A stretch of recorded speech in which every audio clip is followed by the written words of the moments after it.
안녕하세요. 저는 서울에 사는 32살 여성입니다. 현재 결혼을 앞둔 예비 신부이기도 하고 말입니다. 살면서 한 번도 이곳에 사연을 보내게 될 일은 없을 거라고 생각하며 살았는데 정말이지 사람 일은 한 치 앞도 모르는 것 같아요. 제가 지금 이곳에 사연을 쓰고 있는 것만 봐도 말입니다. 저는 나름 화목하고 평범한 가정에서 태어나 별탈 없이 자랐습니다. 뭐 유별나게 특출난 건 없었지만 그래도 유별나게 부족한 부분도 없었어요. 그리고 욕심이나 무력 같은 게 많은 편도 아니었던지라 가정 환경이나 제가 가지고 있던 것들이 그다지 불만도 없었고 말입니다. 그냥 잘 먹고 잘 사는 게 최고의 미덕이라 생각하며 그렇게 일평생을 살아왔습니다. 남자친구는 우연히 만났어요. 지인의 지인이었는데 우연히 술자리에서 함께 술을 마시다가 대화가 잘 통한다 생각했었는데 그날 남자친구가 저에게 연락처를 물어봤습니다. 저도 첫인상이 그다지 나쁘지는 않았기 때문에 연락처를 건넸고 자연스럽게 만남이 이루어졌어요. 그리고 몇 번 데이트하고 난 뒤 고백받았고 말이죠. 남자친구가 저를 참 많이 좋아해 줬습니다. 저는 저를 그렇게 좋아해 준 사람은 처음이었거든요. 그리고 저에게는 한 가지 약점, 아닌 약점이 있었어요. 제 스스로는 신념이었지만 저와 연애하는 남자친구 입장에서는 굉장히 약점일 수가 있는 문제 아닌 문제가 있긴 했습니다. 이 이야기는 조금 뒤에 다시 해드릴게요. 아무튼 그 문제까지 남자친구는 다 이해해주고 지지해주는 사람이었어요. 그래서 저는 남자친구가 참 좋았고 남자친구가 프로포즈를 해왔을 때도 아, 이 사람이라면 내 평생을 맡겨도 되겠구나 하는 생각을 했습니다. 당연히 승낙했고 말이죠. 남자친구의 집안은 우리 집보다 좋기는 했어요. 우선 남자친구의 아버지가 의사였고 남자친구도 의사였으니 말입니다. 평범한 직장인인 아버지와 전업주부인 어머니, 그리고 중견기업의 직원으로 일하고 있는 저로서는 남자친구의 집안이 저희보다 좋다는 생각이 들만했습니다. 물론 그럴 때면 남자친구는 이렇게 이야기하곤 했어요. 그냥 아버지랑 내가 의사인 것뿐이야. 우리 어머니도 평범한 전업주부이시고 집에 재산이 많은 것도 아니고 형은 그냥 일반 직장인의 여동생은 백수인데?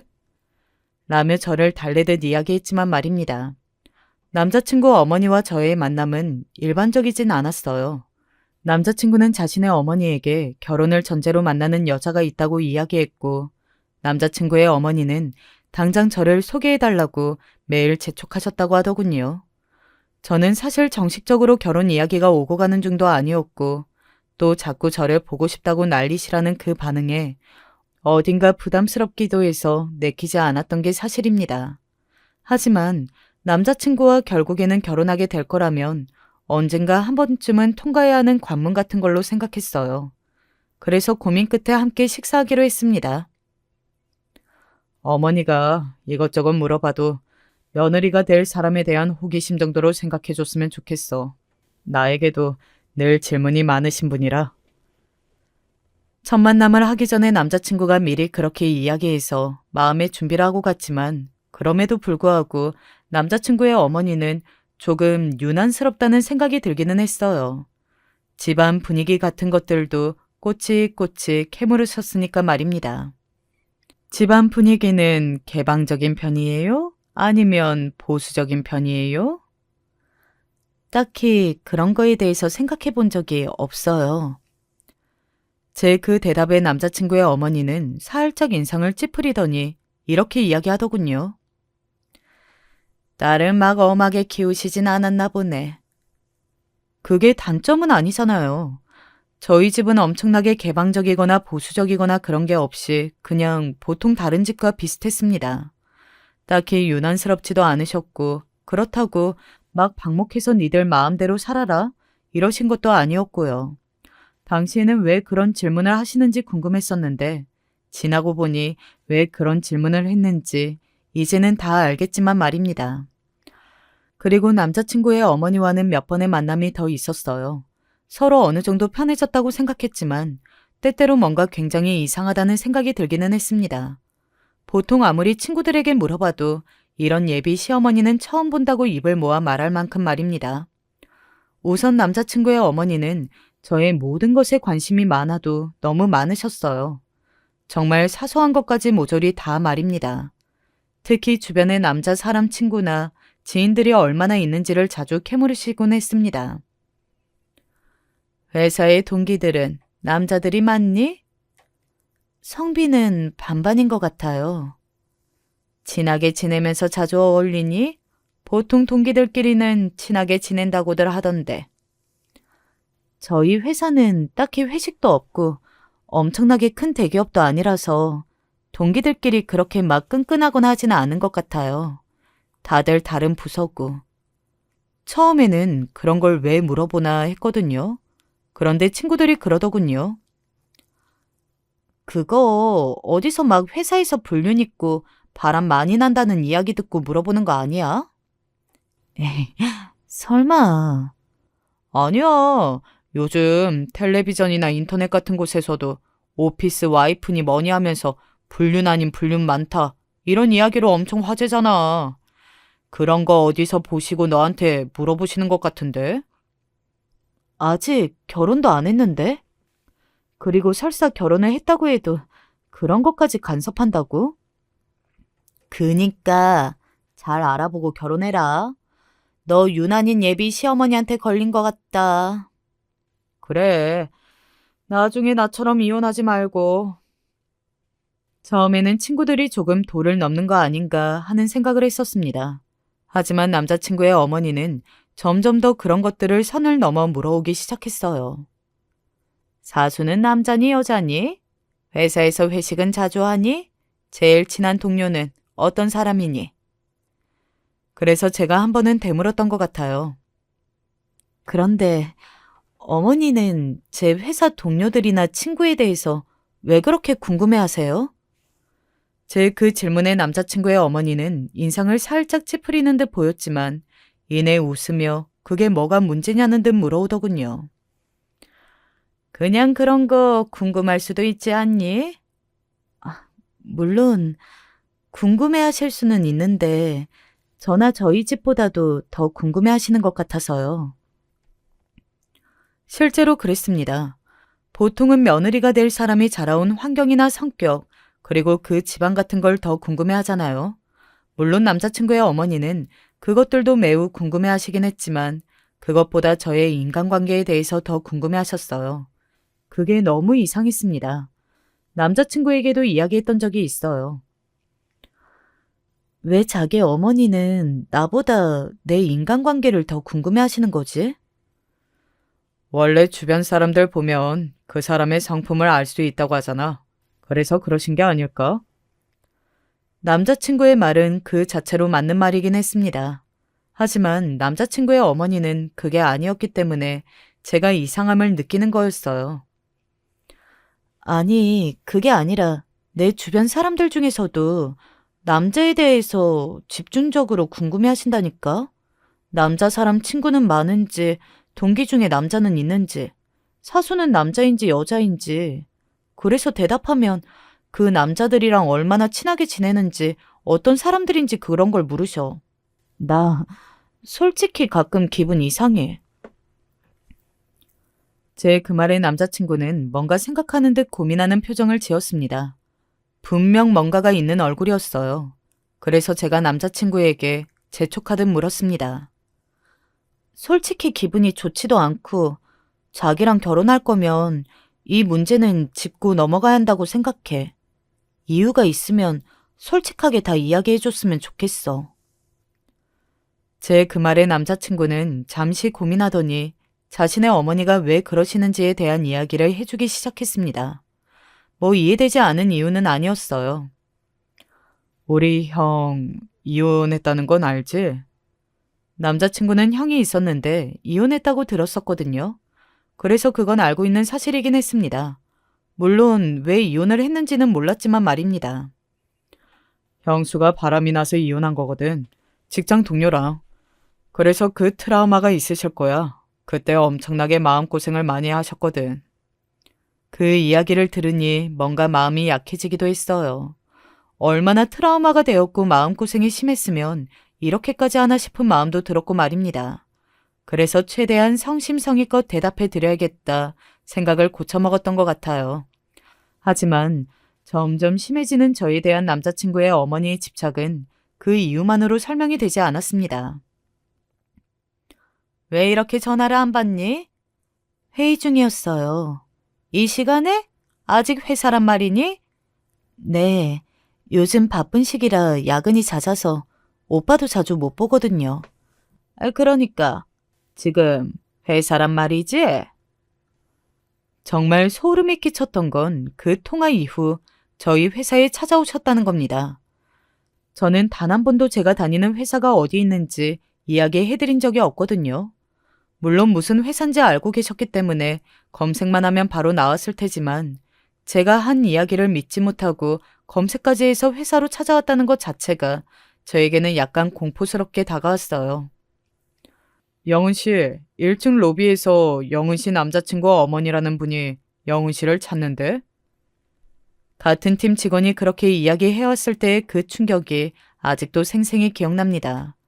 나중에 들은 이야기지만 그 팀 직원에게 저와 친한지 어느 정도 친한지 그런 것들을 물었다고 하더군요.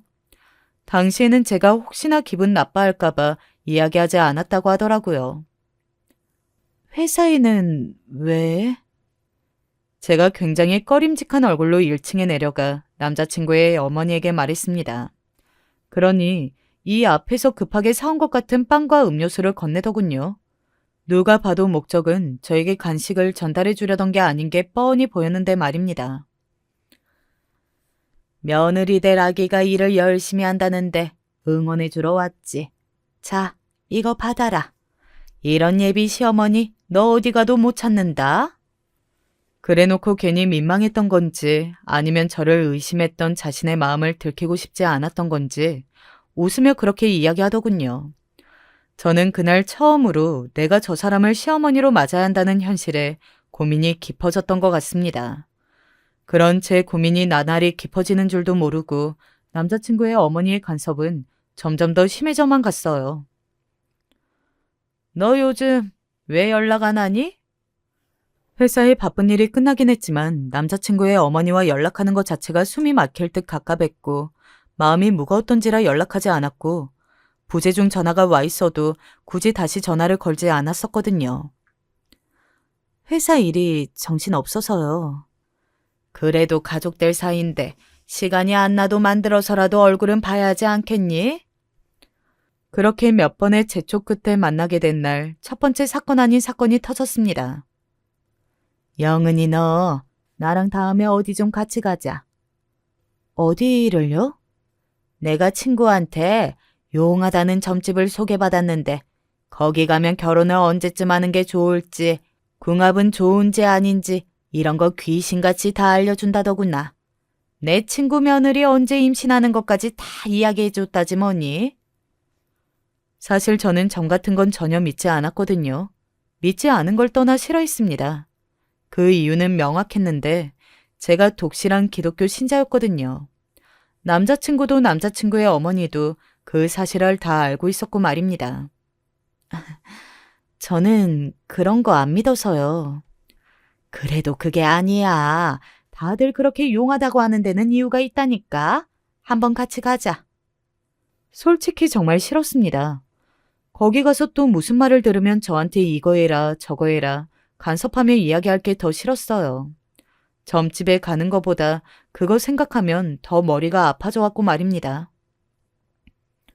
어머니가 그렇게 가보고 싶다고 하시는데 한 번만 가줘. 어차피 자기는 안 믿으면 되는 거잖아. 그리고 나도 그런 거 안 믿고. 그리고 안 가면 자기가 갈 때까지 재촉하실걸.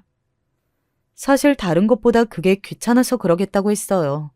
당시에도 속으로는 남자친구와 결혼까지 갖는 게 맞는 건지 고민하긴 했지만 그래도 그때까지는 결혼을 하겠다는 마음이 더 컸었거든요. 저는 남자친구를 많이 좋아했으니까요. 그래서 무리한 요구들을 속으로는 마음에 안 들어 해도 다 들어줬던 것도 있었고 말입니다. 그리고 점을 보러 간 자리에서 이런 일이 벌어졌어요.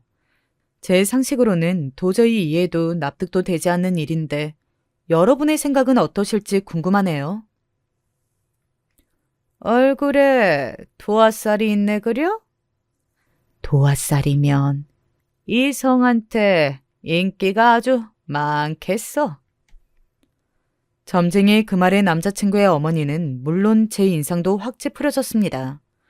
저는 한 번도 제가 이성에게 인기가 있다고 생각했던 적도 없었을 뿐더러 안 그래도 그 문제에 예민한 남자친구의 어머니가 그런 말을 어떻게 받아들이실지 너무나도 뻔했기 때문입니다. 그래서 제가 그 자리에서 바로 반박했어요. 제가 이성한테 인기가 많기는 뭐가 많아요? 제가 어이없는 얼굴로 그렇게 이야기하자 점쟁이는 잠시 당황한 것 같더니 말을 조금 바꾸긴 하더라고요. 원래 도화라는 게 어릴 때 피는 사람들이 있고 나중에 피는 사람도 있어. 아예 안 피는 사람도 있고 너는 아직 안 핀 거야. 정말 어이가 없어서 실소가 나오려는데 남자친구의 어머니는 그 말을 굉장히 진지하게 듣고 있더니 제가 헛웃음을 짓기도 전에 그 점쟁이에게 달려들듯 물었습니다. 그러면 죽을 때까지 그걸 안 피게 하려면 어떻게 해야 하나요? 남자친구 어머니의 그 말에 점쟁이는 대놓고 낚았다 하는 표정을 짓더군요. 그리고 그 뒤에 나온 말은 너무나 뻔했습니다. 굿을 해야지. 보통 사람들은 이런 터무니없는 이야기라 하면 아, 사기인가 보다. 돈 때문에 이러는구나 하고 알아채야 하잖아요. 그런데 남자친구의 어머니는 뭐든 제가 상상한 것 그 이상의 반응을 했습니다. 굿을 하면 그게 안 피기도 하나요? 그렇지. 눌러주니까. 가장 빨리 할 수 있는 일정이 언젠가요? 점쟁이는 남자친구 어머니의 반응에 미소를 짓더군요. 걸려들었구나 싶었겠죠. 저는 어이가 없어서 말리기 시작했습니다. 어머니, 지금 저보고 구슬하라는 말씀이세요? 당사자 동의도 없이. 비용은 내가 다 대마. 아니, 지금 그게 문제가 아니잖아요. 그럼 뭐가 문제니? 너는 안 믿으면 그만 아니니? 네가 손해볼 게 뭐야? 비용도 다 내가 내고, 너는 가만히 구판에 앉아만 있으면 되는 건데. 그 말에 정말이지 어이가 없어서 입을 떡 벌렸던 것 같습니다. 도저히 상식적으로는 이해가 되지 않는 사람이다. 그리고 대화가 통하지 않는구나. 직접적으로 가장 많이 실감했던 때가 바로 그때였던 것 같아요. 어버버하는 저를 앞에 두고 남자친구의 어머니와 점쟁이는 이미 일정을 다 잡았고 남자친구의 어머니는 그 자리에서 예약금까지 바로 송금했습니다. 저는 정말 어안이 벙벙했어요. 그래서 그날 바로 남자친구에게 이야기했습니다. 저는 그런 걸 받을 생각도 따라줄 마음도 없다고 말이죠. 아휴, 그건 어머니가 너무 심하셨네. 내가 잘 이야기해 볼게. 남자친구는 저에게 미안하다고 몇 번이나 사과했어요. 그런 남자친구의 모습을 보며 화가 조금 누그러진 것 같습니다. 솔직히 남자친구가 무슨 잘못이 있겠어요. 그리고 그런 자신의 어머니를 보면서 가장 답답한 사람은 남자친구이지 않을까 하는 마음도 들었고 말입니다. 하지만 며칠 뒤 남자친구는 죽을 죄를 지은 얼굴을 하고선 저에게 말을 했습니다. 어머니 고집을 못 걷겠어. 자기한텐 정말 미안한데 그냥 그 굿 받으면 안 될까? 제가 어이가 없는 얼굴로 남자친구에게 소리를 질렀습니다. 자기 지금 나랑 장난해? 정말 미안해. 그런데 나는 어머니 고집 못 걷겠어. 그 말에 저는 남자친구와 만나오면서 처음으로 그 말을 내뱉었던 것 같아요. 바로 이 말입니다. 나는 더 이상 그 장단에 못 맞출 것 같아. 이런 식이면 나는 자기랑 결혼 다시 생각할 수밖에 없어. 이렇게 나랑 다르고 내가 이해도 할 수 없는 사람이랑 어떻게 가족이 된단 말이야? 벌써 이러시는데 나중에는 도대체 얼마나 더 하시려고. 나는 상상만 해도 무서워. 제 입에서 헤어지자는 뉘앙스의 말이 처음으로 나왔던지라 남자친구는 심히 당황하는 게 보였습니다. 다급하게 제 손을 잡고 애원하듯 말했어요. 우리 사이는 문제 없잖아. 나는 자기 너무 좋아해. 못 헤어져. 그러니까 장난으로라도 그런 말 하지 마. 거의 울 듯한 얼굴로 말하더군요. 이번 한 번만, 응? 그리고 생각해봐. 어머니가 그 점쟁이를 엄청나게 믿으시거든. 그래서 구슬하고 이제 그런 의심하지 않아도 된다고 생각하면 자기를 이렇게 괴롭히는 일도 없어질 거 아니야. 그러니까 이번 한 번만 견디면 자기도 편해질 수 있어. 사실 남자친구의 그 말에 혹한 것도 있는 것 같아요. 그럴듯하잖아요. 남자친구의 어머니는 그 점쟁이를 무척 신뢰하고 있는 듯 보였고, 그 점쟁이가 굿으로 제 도화가 피어나지 않을 거라고 하면 관련 문제로 더 이상 저를 의심하거나 제 사생활에 대해 집착하거나 하는 일이 없어질 거라는 생각이 들었습니다. 지금 와서 돌이켜보면 그럴 뿐도 아니셨고, 그때 하루라도 빨리 그 관계를 끊어냈어야 하는 게 맞다는 생각이 들지만 말입니다. 사실 제가 그런 굿을 받았다는 건 너무 부끄러워서 친구나 가족들한테도 이야기하지 못했어요. 그래서 아직도 제 친구와 가족들은 제가 그런 일까지 한 사실은 모릅니다. 아무튼 저는 그렇게 굿을 받았어요. 그리고 실제로 한동안은 남자친구의 어머니의 간섭과 집착이 없어진 듯 보였습니다. 그래서 어리석은 생각을 했던 것 같아요. 이제 더 이상 그러시지 않을 거라는 생각 말입니다. 사람은 절대 쉽게 그 본성이 바뀔 리 없는데 말이죠. 그리고 양가에 인사하러 갔어요. 먼저 저희 집에 갔고 저희 부모님은 남자친구를 상당히 마음에 들어 하셨습니다. 남자친구가 가진 조건들도 그랬지만 남자친구가 저를 무척이나 좋아했거든요. 부모님의 눈에 그게 보였던 모양이에요. 주변에서 조금 속상하게 해도 저렇게 나를 좋아해주는 사람이 옆에 있는 게 제일 중요하다. 결국 같이 사는 사람은 너희 둘이니까. 사람이 아주 호방하고 넉살도 있고 내 마음에도 쏙 든다.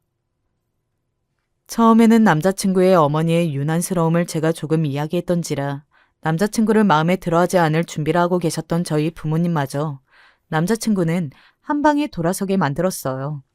그만큼 좋은 사람이었다는 뜻이겠죠.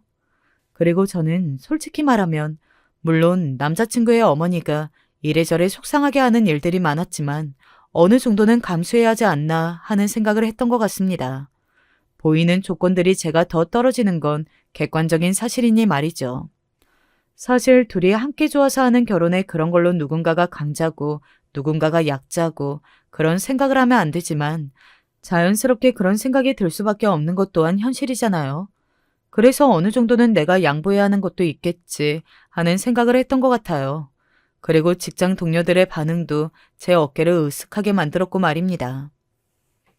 어머, 영은 씨 남자친구가 의사야? 너무 부럽다. 그러니까 게다가 영은 씨 엄청나게 좋아하잖아. 보면 맨날 전화하고 데리러 오고 그러던데? 아, 나는 왜 그런 복이 없나 몰라. 그러게나 말이야. 이렇게 저를 부러워하는 반응들 말입니다. 솔직히 그런 거에 전혀 신경 쓰지 않은 사람이 있을까요? 당연히 저도 그런 반응들에 뿌듯한 감정을 느끼고 있었어요. 남자친구의 집에는 따로 인사를 드리러 갈 필요가 없었습니다. 앞서 이야기를 다 들어오셨으면 아시겠지만 그간 수없이 얼굴을 봐왔으니까 말이죠. 그리고 저희는 정식으로 결혼 이야기를 하게 되었어요. 사실 그간도 선을 넘는 행동들을 대해놓고 아주 많이 해오셨기 때문에 정식으로 결혼 이야기가 나온다고 해서 달라진 게 없을 걸로 생각했습니다. 하지만 이미 구슬한 이후로 그 전보다 많이 나아진 상태셨기 때문에 더더욱 방심했던 것도 있고 말이죠. 어느 날 남자친구의 어머니가 저에게 이러더군요. 핸드폰 잠시만 빌려줄 수 있니? 지금 내가 배터리가 없어서. 그날은 오랜만에 식사나 하자고 저를 불러낸 주말이었습니다. 저는 아무 생각 없이 제 휴대폰을 드렸어요. 남자친구의 어머니는 휴대폰을 받아들더니 웃으며 이야기하시더군요. 휴대폰 안 잠가두니? 네, 번거로워서요. 그 말에 씩 웃으시고는 잠시 통화 좀 하고 오겠다며 밖으로 나가시더군요. 그리고는 한참을 통화를 하고 오시더니 휴대폰 잘 썼다고 저에게 다시 돌려줬습니다. 한 가지 이상했던 건 그때 통화 기록이 지워져 있었다는 거예요. 그래서 저는 갸우뚱했었던 것 같아요. 그냥 어디에 전화하는지 알리고 싶지 않으신가 보다 하는 생각만 했습니다. 아예 아무에게도 전화를 걸지 않았다는 사실은 생각조차 하지 못했던 것 같아요. 그날 이후로 남자친구의 어머니는 제가 어디 있는지 무얼 하는지 확인하러 가끔 걸려오는 전화도 하지 않으셨어요. 그래서, 이제는 정말 가족이 되는 거니까 나를 정말로 믿기로 하셨나 보다. 그렇게 정말 그렇게 순진하게 생각했습니다. 절대 그게 아니었는데 말이죠. 저는 뒤에 일어날 엄청난 일들에 대해 아무런 예상도 하지 못한 채 그렇게 상견례까지 하게 되었어요. 상견례에 있었던 일도 어이가 없는데 그 이야기부터 일단 조금 해드릴게요. 한참을 화기애애한 분위기 속에서 대화를 나누던 중 남자친구의 어머니가 찬물을 부었습니다. 영은이 어렸을 때 어땠어요? 영은이는 언제나 말 잘 듣고 예쁜 딸이죠. 혹시 친구들이랑 어울린다고 외박하거나 그러지는 않았어요? 보통 그런 걸 묻나요? 저에게 하던 말들을 그대로 저희 엄마에게도 묻는 겁니다. 저는 적어도 부모님께는 그럴 줄 몰랐는데 말이죠. 네? 아유, 그게 무슨 말씀이신지. 엄마가 굉장히 당황한 얼굴로 물었습니다. 하지만 남자친구의 어머니는 별일 아니라는 듯 웃으며 다시 한번 말했어요. 아니, 어떤 분위기 속에서 자랐는지 궁금해서요. 왜 자식들을 자유롭게 방역하듯 키우는 부모님들도 계시고, 보수적으로 키우시는 분들도 있으니까요. 하지만 결국 묻고 싶은 건 제가 남자친구를 얼마나 사귀었고, 남자친구를 사귈 때 외박을 한 적이 있는지 그런 남자 관계인 거잖아요. 그렇게 노골적으로 티를 내셔서 저희 부모님 모두 놀랐습니다. 하지만 엄마는 차분히 잘 대답하셨어요. 뭐 굉장히 엄하게 단속하면서 키운 건 아니지만 그래도 가르쳐야 할 건 다 가르쳐가며 키웠다고 생각해요. 한 번도 잘못 키우고 있다는 생각을 한 적도 없고 딸아이가 한 번도 선을 넘는다고 생각한 적도 없었으니까요. 말 그대로 우문현답이었습니다. 멍청한 질문에 그만큼 완벽한 대답이 또 있을까 싶을 정도로 말이죠. 하지만 그런 대답에 남자친구의 어머니는 부끄러움을 느끼지 않으시는 것 같았어요. 그 부끄러움의 몫은 남자친구와 남자친구의 아버지였습니다. 아니, 제가 궁금한 건 성에 차지 않는 듯 다시 한번 뭔가를 물어오려던 남자친구의 어머니를 남자친구의 아버지가 막아 세웠어요. 거참 그만하지. 남자친구의 아버지의 그 노골적인 불편함을 드러낸 말투에 남자친구의 어머니는 입을 다물었습니다. 그리고는 입을 삐죽거렸어요. 그 이후로도 드문드문 뭔가 선을 넘는 듯한 질문을 하려고 하면 남자친구나 남자친구의 아버지가 중간에서 커트하더군요. 그래서 남자친구의 어머니는 상당히 답답해 보였고 말입니다. 집으로 돌아오는 길에 저희 부모님이 걱정을 하시긴 했습니다. 예산 양반이 아닌 것 같기는 한데 영 걱정이 되네. 그러게요. 남편이랑 아들이 그렇게 눈치를 주는데도 계속 그러는 거 봐서는. 하지만 그걸로 이 결혼을 없던 일로 하자 이러시지는 않았어요. 뭐 대단히 엄청나게 사고를 친 것도 아니었고 남자친구와 남자친구의 아버지는 괜찮은 분이라는 걸 확인해서였던 건지도 모릅니다. 그리고 그 상견례 이후 남자친구가 정식으로 저와 저희 부모님에게 사과하기도 했고 말이죠. 부모님은 마음이 녹았어요. 그리고 저에게 이런 이야기를 해주더군요. 아버지한테 어머니가 많이 혼났어. 어떻게? 그런 자리에서 그렇게 경우도 없고 예의도 없이 뭐 하는 짓이냐고. 그동안은 형이랑 형수 그렇게 이혼한 것 때문에 자기한테 선 넘는 거 그냥 보고만 있었는데 이제 정도가 너무 심한 것 같으니 모른 척하지 않으시겠다고 말이야. 아버님이 진짜 그렇게 말씀하셨어? 이제 자기한테 선 넘는 거 한 번만 더 본인이 알게 되면 쫓겨날 줄 알라고. 아니면 어디 병원에 가서 상담이라도 받게 해버릴 거라고 완전 단호하게 말씀하셨으니까 어머니도 함부로 전에처럼은 못하실 거야. 그리고 남자친구의 말처럼 남자친구의 어머니는 저에게 그 전보다 훨씬 더 유해지셨습니다. 사실 그건 남자친구의 아버지가 한 말 때문은 아니었다는 사실을 나중에 알게 되었지만 말이죠. 생각해보면 이상한 점이 한두 개가 아니긴 했어요. 남자친구의 어머니는 정말 귀신같이 제가 퇴근하는 시간에 맞춰서 전화하곤 하셨거든요. 정시에 퇴근하든 아니면 조금 빨리 하든 아니면 야근을 하든 말이에요. 너 지금 퇴근 중이지? 네? 그걸 어떻게 아셨어요? 한 번은 평소보다 일찍 퇴근하는 날에 그렇게 전화해서는 저렇게 말하더군요. 그게 제일 이상하고 신기했습니다. 제 질문에 남자친구의 어머니는 순간 당황한 게 느껴지긴 했어요. 아니, 뭔가 그럴 것 같아서 집에 좀 들려라. 줄 거 있으니까. 그러고는 급하게 전화를 끊으시더군요. 순간적으로 이상하다고 생각은 했지만 깊게 의심하거나 하지는 않았던 것 같아요. 그날 남자친구의 집에 가서 반찬을 받아왔었습니다. 사실 반찬을 종종 해서 주시긴 하셨는데 그것도 부담스럽긴 했어요. 하지만 어른의 마음이니 딱히 거절하지는 않았지만 말입니다. 아무튼 그렇게 제 퇴근 시간이나 동선을 귀신같이 어떻게 아시는지에 대한 의문이 점점 쌓여가고 있던 시기였어요. 저희 회사에서 저희 팀이 굉장히 중요한 프로젝트를 진행하게 되었습니다.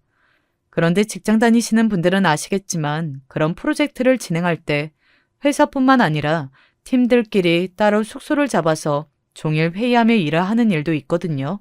밤을 새워가면서 말이죠. 그 시기에 알게 되었습니다.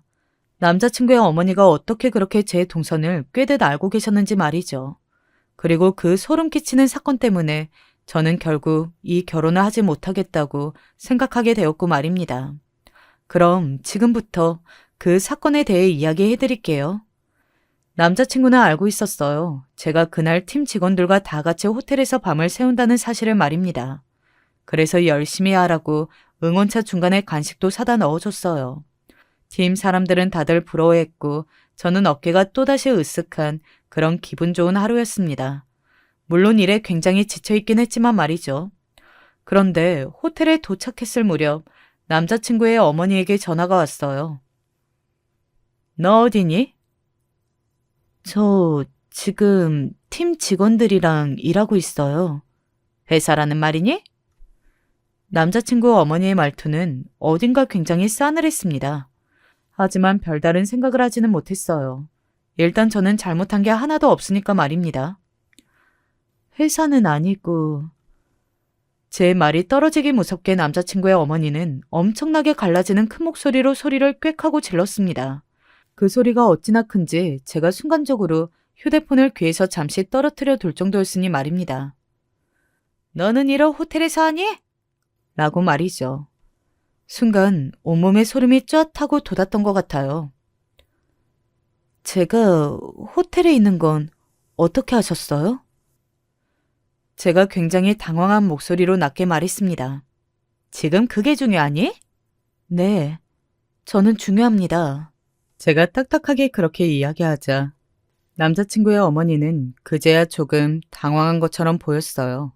하지만 물러서지는 않았습니다. 내가 묻는 말에 제대로 대답이나 해.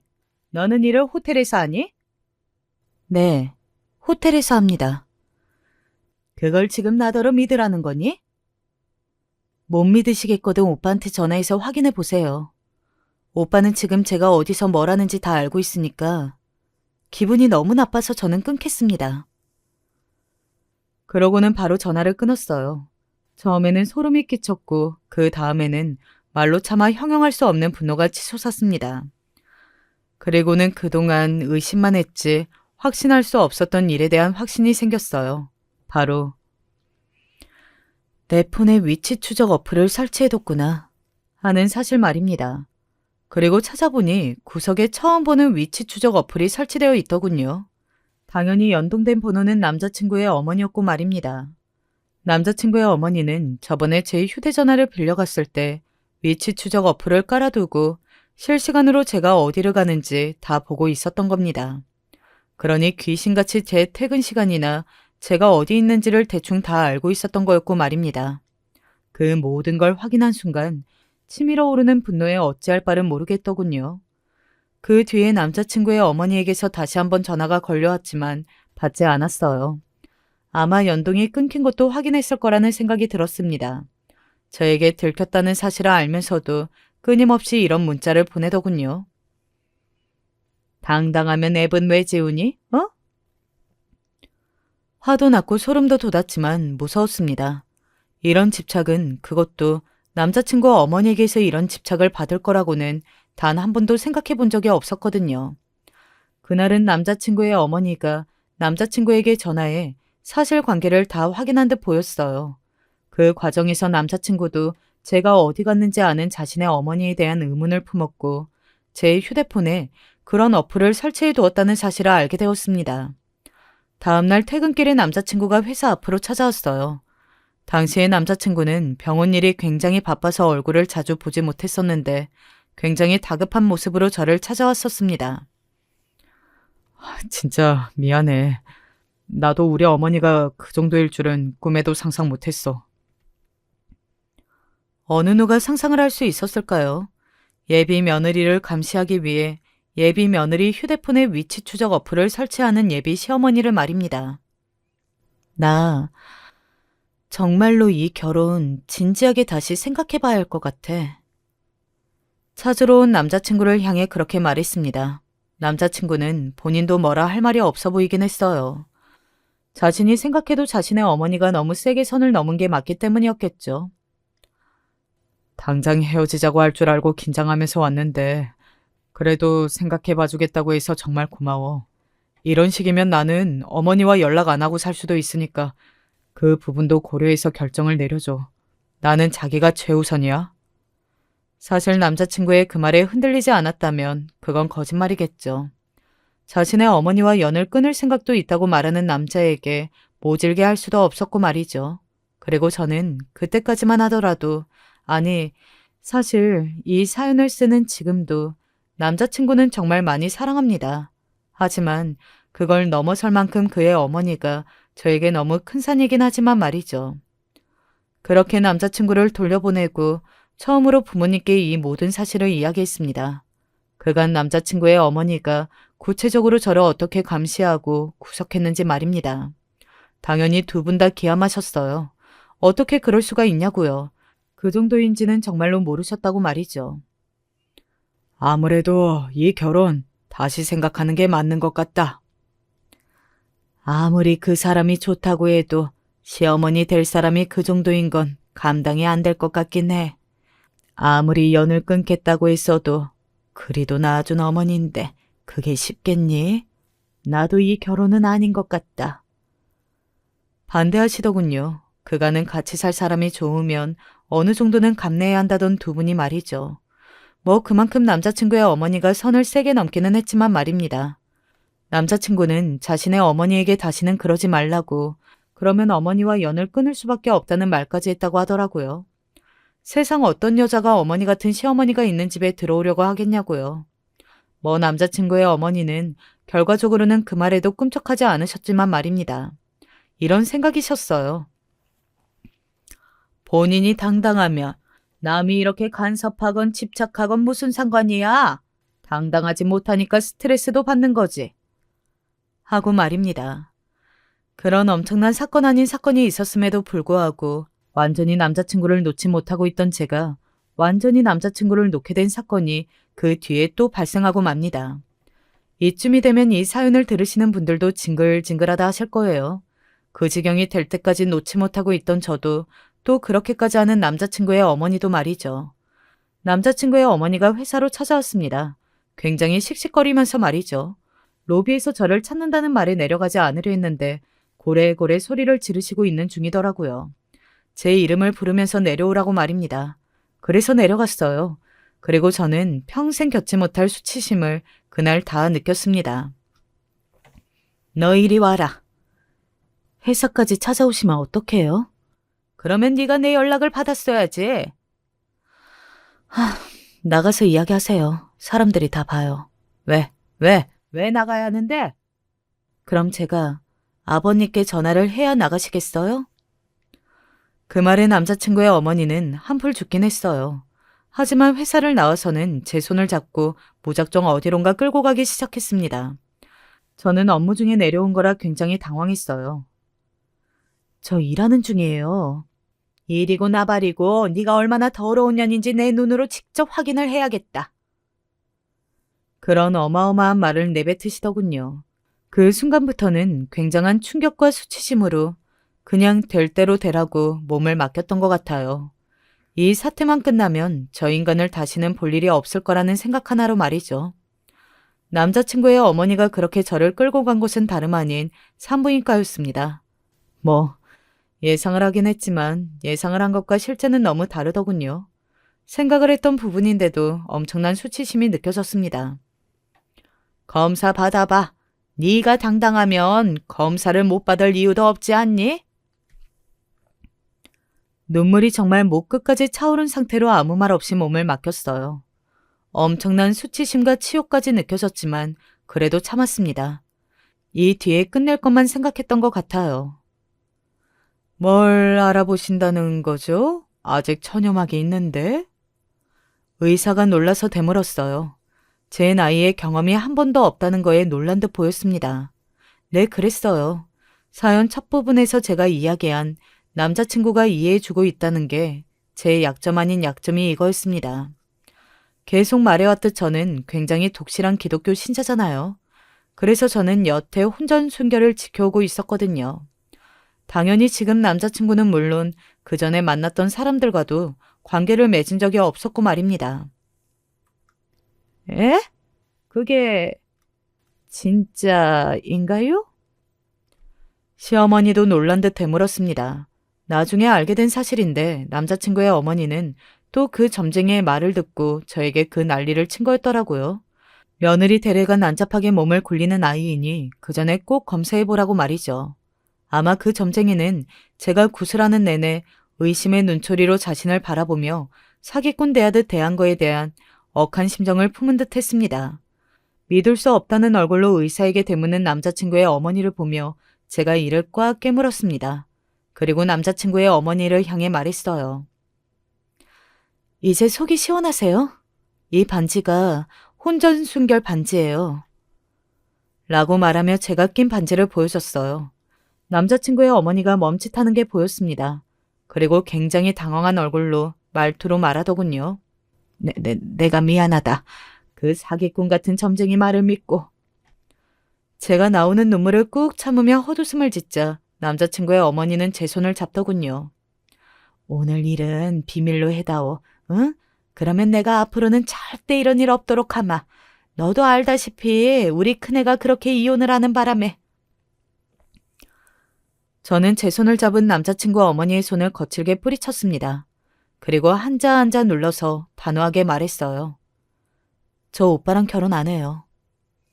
제 그 말에 남자친구의 어머니는 굉장히 의외의 말을 들었다는 듯 놀란 얼굴로 저를 바라보더군요.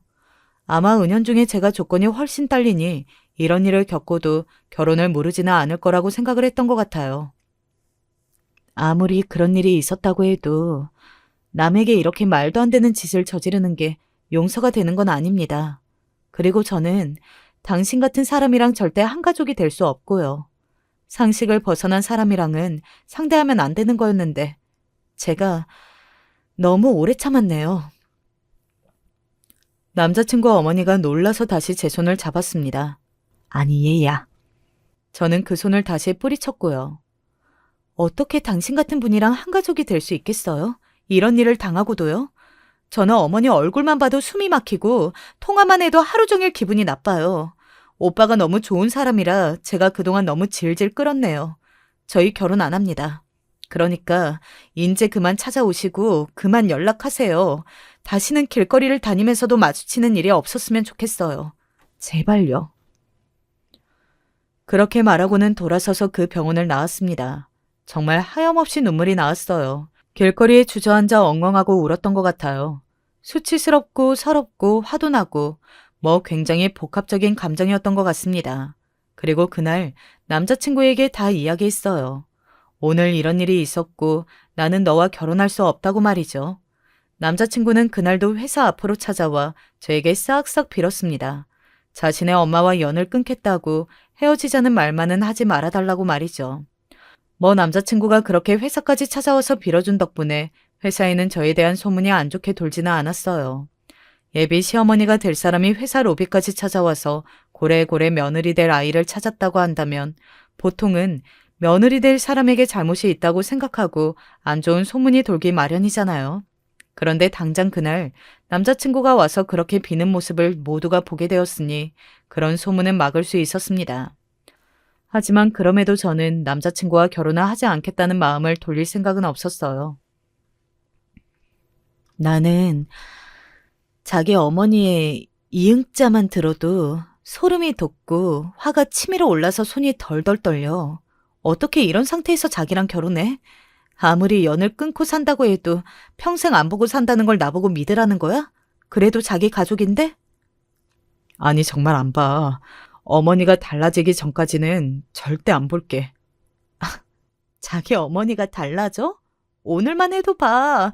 그 점쟁이 말만 믿고 나한테 이런 짓까지 하신 분이야. 그런데 달라져? 아니? 더 심해지셨으면 심해지셨지. 절대 안 달라져. 나는 오늘 확신했어. 자기 어머니는 절대 달라질 사람이 아니라는 걸. 그러니까 그만하자. 나는 못하겠어. 이러다 내가 죽을 것 같아. 그렇게 말하고 남자친구를 돌려보냈지만 남자친구는 지금까지 저와 헤어지지 않겠다고 연락해오는 중입니다. 물론 그러는 와중에도 듣게 된 소식들도 있고 말이죠. 일단은 이 모든 일이 자신의 탓인 것 같다며 남자친구 형이 저에게 한번 연락이 왔었습니다. 그러면서 동생이 너무 힘들어하는 것 같아서 그냥 있을 수가 없다고 말이죠. 온 가족의 어머니의 치료를 도우며 저에게 다시는 그런 짓을 하지 않게 할 테니 동생과 헤어지지 말아달라고 말입니다. 저는 그건 힘들 것 같다고 대답하긴 했어요. 그리고 남자친구에게 듣게 된 이야기인데 남자친구의 아버지가 남자친구의 어머니에게 이혼하자고 했다더군요. 당신 같은 정신병자와는 더 이상 살 수 없겠다는 험한 말까지 하시면서 말이죠. 그런 험한 말은 하지 않는 분이시라는 걸 알고 있었기 때문에 얼마나 화가 나셨는지 단번에 알 수 있었습니다. 그래서 결국은 남자친구의 어머니는 지금 병원에 다니고 계시는 중이라고 하더군요. 바로 정신건강의학과 말입니다. 상담도 받고 약도 드시는 중이라는 이야기를 남자친구에게서 전해 들었습니다. 남자친구는 이 사연을 쓰는 오늘도 연락이 왔어요. 저와는 헤어지지 못하겠다고 말이죠. 모진 말로 끊어내기는 했지만 사실 마음속 한구석에는 그래도 우리 둘은 아무 문제가 없었는데 하는 마음이 드는 것도 사실입니다. 사실 그런 이유로 이 사연을 쓰게 된 것도 있어요. 만약 여러분들이라면 어떻게 하실 것 같으신가요? 그래도 남자친구만 보고 이 결혼을 하는 게 맞는지 아니면 하지 않는 게 맞는지 말입니다. 의견 댓글 달아주시면 제가 다 읽으러 오겠습니다. 이야기가 너무 길어졌네요. 저는 여기서 그만 마무리를 해야 할 것 같아요. 꼭 의견 남겨주세요. 끝까지 들어주셔서 감사합니다. 이제는 기억도 잘 나지 않을 만큼 까마득하기만 한 지난 젊은 날들을 생각해보면 어떻게 그렇게 조금의 쉴 틈도 없이 일만 하며 살았을까 싶을 만큼 제게는 한치의 여유도 없었습니다. 그 시절에는 누구나 다들 그렇게 살기도 했고 주변의 어른들도 젊을 때 고생은 사서도 한다며 당연하다는 듯이 이야기했으니 그게 맞는 일이라고 생각했어요. 그런데 그랬던 제가 어느새 칠순이라네요. 아직도 하고 싶은 것도 많고 해보고 싶은 것도 많고 못 해본 것도 너무 많은데 어느새 이렇게 쭈그렁 할머니가 되어버렸습니다. 사실 제가 학창 시절부터 성실하고 열심히 살았던 것은 아니었습니다. 오히려 동네에서 유명한 골칫거리였죠. 저는 동네 시장통 바로 입구에 정육점집 5남매 중 맏딸이었습니다. 위에 오빠가 하나 있었고 밑으로 여동생 둘, 남동생 하나가 있었죠. 오빠는 그 시대 보통의 장남들과 마찬가지로 공부도 열심히 하고 성실했지만 저는 그 시대의 보통의 장녀들과는 달랐어요. 맨날 동네 친구들과 어울려 놀러만 다니느라 정신이 없었죠. 저도 나중에 들어 안 것이지만 그 당시에 정육점집 장녀하면 시장통에 모르는 사람들이 없을 만큼 제가 동네에서 나름 유명인사였답니다. 큰 사고까지는 아니었지만 많게 적게 은근 자질구레한 사고를 좀 치고 다니긴 했거든요. 한 번은 동네 친구들을 몽땅 데리고 토끼를 잡겠다고 산에 올라갔습니다. 여기 토끼 많다니까? 여기 양가장 할아버지 되게 무서워. 우리가 토끼 잡아주면 할아버지도 좋은 거지 뭐. 저기다.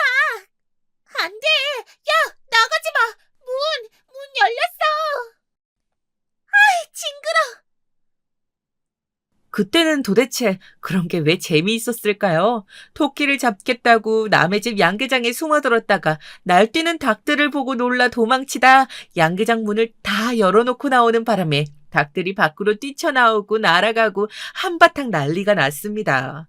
그날 저희 어머니는 저를 데리고 양계장 할아버지 댁에 가 사과를 하고 잃어버린 닭값까지 치르셨어요. 제 만행은 그뿐만이 아니었습니다. 한 번은 아버지의 오래된 자전거를 타고 나갔다가 개울가에 돌담 위를 건너보겠다고 친구들 앞에서 온갖 허세를 부리다가 그대로 고꾸라져 바닥에 떨어지고 말았습니다. 다행히 머리는 멀쩡했지만 팔다리가 다 부러져 한 달은 넘게 학교에 못 간 적도 있었죠. 너는 도대체 고추를 달고 태어났어야 했는데 잘못 태어난 거야, 뭐야? 엄마, 잔소리 들으니까 더 아픈 것 같아. 돌담 위에 자전거 끌고 올라갈 때는 이런 사달이 날 줄 생각 못했어? 어머니는 항상 아들 둘에 딸 둘, 넷을 키우는 것보다 저 하나 키우는 게 더 힘들었다고 말씀하실 정도였으니 제가 심하긴 했던 거겠죠.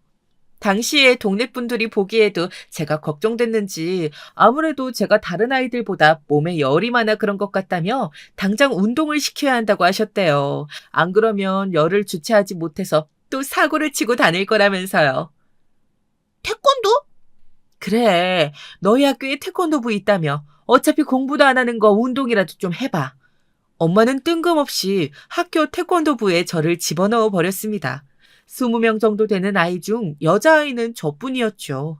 그래도 매일 아침 모여 운동장도 뛰고 스트레칭도 하다 보니 그렇게 연습을 해도 안 되던 다리 찢기가 어느새 단번에 쭉 찢어지더라고요. 물론 태권도 좀 한다고 하루아침에 확 달라지진 않더군요.